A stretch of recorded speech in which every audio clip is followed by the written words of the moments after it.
My name is Lisa Carter, and I live in Austin, Texas. For the past 5 years, I've been married to Henry, a man I thought I'd spend my life building a home and family with. But life has a way of unraveling expectations, doesn't it? I grew up in a small town in the Midwest, raised by parents who taught me the importance of kindness and self-respect. They weren't wealthy, but they were rich in love and values, and that shaped the woman I am today. When I met Henry, he swept me off my feet with his charm and promises of a shared dream. I thought I was marrying into love, but instead, I married into his family, more specifically, into his sister, Emily's unrelenting disdain. From the moment I met Emily, I could sense she didn't like me. She was cold, dismissive, and quick to undermine me at every turn. It was little things at first, snide comments about my cooking, subtle digs about my upbringing, but they piled up. And Henry? He always brushed it off. "That's just Emily," he'd say, as if that excused her behavior. Emily had this way of making me feel like an outsider in my own marriage. She and Henry shared a bond that I couldn't compete with. She was his big sister, the one who had practically raised him after their parents passed away. I respected that history, but I couldn't understand why it meant my feelings had to take a backseat. I tried to keep the peace for Henry's sake. I bit my tongue, smiled through the hurt, and convinced myself that things would get better. But deep down, I knew the problem wasn't just Emily. It was Henry's unwillingness to stand up for me. And that realization, it started to chip away at the foundation of our marriage. It all came to a head one evening, about 7 months into my pregnancy. I was already exhausted, dealing with the aches and discomforts that come with carrying a child. But I was also quietly excited. I'd spent the week organizing the nursery, folding tiny clothes, and imagining the life I wanted for my baby, a life full of love, respect, and stability. Then came the knock at the door. Emily. She stood there with her 3 kids, each of them lugging backpacks, pillows, and blankets. The look on her face wasn't apologetic or uncertain. It was entitled, as if it was already decided that she and her children would be staying with us. "Henry said it's fine," she announced, rushing past me before I could even greet her. Fine? This was the first I'd heard of it. But before I could question her, Henry appeared behind her, grinning like this was some kind of reunion. "She just needs a place to stay for a little while," he said casually, like it was no big deal. I felt a knot tighten in my stomach. Our home wasn't big to begin with, and my pregnancy had already made space feel tighter. I wasn't ready to host anyone, let alone someone who openly despised me and her 3 energetic kids. Emily wasted no time taking over. She marched straight into the guest room, which I had temporarily been using as my own room to get better rest during the pregnancy. Between Henry's late-night work calls and my constant need to toss and turn, sleeping separately had been an unspoken agreement. But now, Emily dumped her things on my bed like it was her own, her kids running around the house, already making a mess. "Where am I supposed to sleep?" I asked Henry quietly, trying to keep my voice calm despite the anger boiling inside me. He sighed, almost annoyed that I even asked.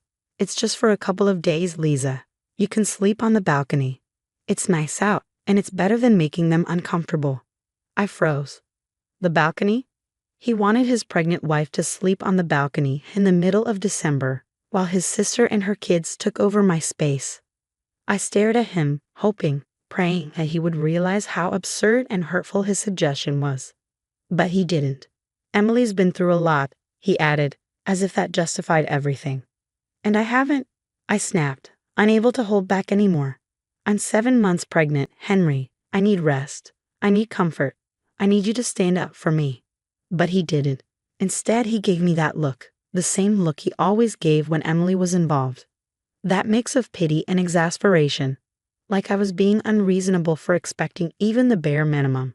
And so I slept on the balcony that night. I bundled up in blankets, my breath visible in the cold air, and stared at the stars, wondering how my life had come to this. How had I allowed myself to become so invisible in my own home? The second night was worse. I could hear Emily and her kids laughing and talking inside while I shivered outside, feeling more like an intruder than a wife. That was when I realized something had to change. On the 3rd morning, I packed a bag. I didn't even bother explaining myself to Henry. He didn't deserve an explanation. I just told him I was leaving, and I walked out the door. For the first time in years, I chose myself.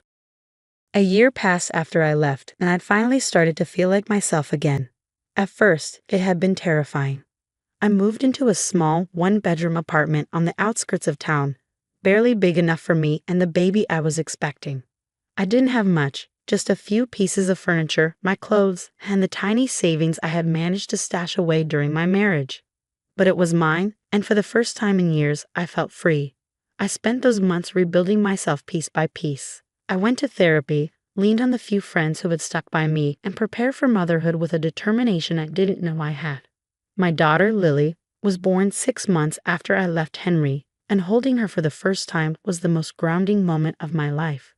She became my world, my reason to keep moving forward. Then, one evening, when Lily was about 6 months old, there was a knock at my door. I wasn't expecting anyone, and my stomach sank when I peered through the peephole. It was Henry. He looked disheveled, his hair messy, his clothes wrinkled, and his eyes hollow in a way I hadn't seen before. Against my better judgment, I opened the door. "Liza," he said, his voice breaking, "I need your help." I stood frozen, clutching the doorframe for support. I hadn't seen him since the day I left. Part of me had expected him to fight for me, to show up and beg me to come home. But he hadn't. And now, a year later, here he was, looking desperate and defeated. "What do you want, Henry?" I asked, keeping my voice steady. He ran a hand through his hair, glancing nervously behind him like he was afraid someone might see him. "Emily kicked me out," he admitted. "I lost my job a few months ago and I've been staying with her, but she said I'm a burden. She told me to leave." I stared at him, unsure whether to laugh or cry. The irony of it all was almost too much to bear. The sister he had always prioritized, the one he had forced me to endure, had thrown him out when he needed her most. "And what does that have to do with me?" I asked, my voice sharp. He looked at me, then really looked at me, as if he couldn't believe I wasn't immediately offering him shelter. "I need a place to stay," he said, his voice cracking. "Just for a little while, until I get back on my feet. And I want to see my daughter." His words hit me like a punch to the gut. For a moment, I was back on that balcony, shivering in the cold while he chose his sister over me. I thought of all the nights I cried myself to sleep, pregnant and alone, wondering why I wasn't enough for him. And now he was here, asking for my help, expecting me to open my home and my heart like nothing had happened. "Henry," I said, my voice trembling with anger, "you didn't care about me when I needed you. You let your sister treat me like garbage, and you stood by while I was pushed out of my own home. Now you want me to take you in? After everything?"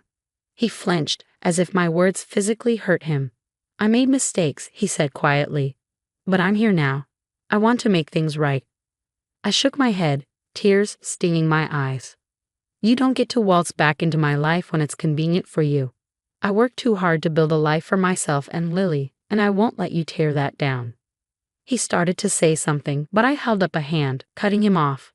"No, Henry, you need to find somewhere else to go. I can't let you stay here. And as for Lily, you'll have to prove to me that you're worthy of being in her life." The look on his face was heartbreaking, but I didn't let it sway me. For the first time in our relationship, I put myself first. I closed the door and locked it, leaning against it as tears streamed down my face. It wasn't easy, but it was necessary. I had fought too hard to protect my peace, and I wasn't about to let anyone take that away from me, not even the man I had once loved. When Henry showed up again 2 weeks later, I was prepared. I knew he'd come back. He wasn't the kind of man to let go easily when he wanted something. This time, I didn't let him inside. I stepped out onto the porch, closing the door behind me, keeping Lily safe and warm inside. He looked even worse than before. The shadows under his eyes were darker, his clothes more disheveled. He carried a small duffel bag, the kind you pack when you had nowhere to go and nothing left to lose. "Liza, please," he said, his voice breaking. "I don't have anywhere else to go. Emily's done with me, and I just want to be part of Lily's life. I'm her father." I crossed my arms, holding my ground. The old me, the one who had bent over backward to make him happy, who had sacrificed her dignity to keep the peace, might have caved. But that woman was gone. "You're her father?" I repeated, my voice steady but laced with anger. "Where was that father when I was pregnant, Henry? When I was sleeping on a freezing balcony while you gave my room to your sister and her kids? You didn't care about me then, and you didn't care about our baby. You let me walk out of that house without even trying to stop me." He looked down, shame written all over his face.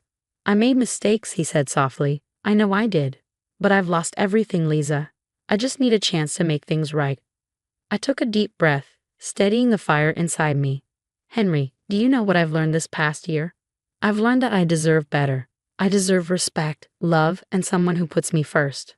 And Lily deserves that too. She deserves a father who's reliable, who shows up, and who doesn't let her down. Right now, that's not you. He opened his mouth to argue, but I raised a hand to stop him. I'm not going to let you use me as a safety net. You had your chance, Henry, more than one. And you blew it. I worked hard to build a life for myself and Lily, and I won't let you come in and tear that apart. But where am I supposed to go? He asked, his voice desperate. I shrugged, my resolve unwavering. That's not my problem. When I needed a place to sleep, you made me sleep on a balcony. At least now, you can sleep outside under the stars and think about how it feels to be unwanted. The words came out sharper than I intended, but I didn't regret them. For the first time in my life, I felt the weight of all his mistreatment lifting off my shoulders. Henry stared at me for a long moment, his eyes filling with tears. But I didn't let them sway me. I wasn't the same woman he had once controlled. Goodbye, Henry, I said firmly, stepping back toward the door. I hope you find what you're looking for, but it won't be here. I closed the door and locked it, leaning against it for a moment as I listened to the sound of his footsteps retreating. A part of me felt sad, but it was overshadowed by the pride and relief that came from finally standing up for myself.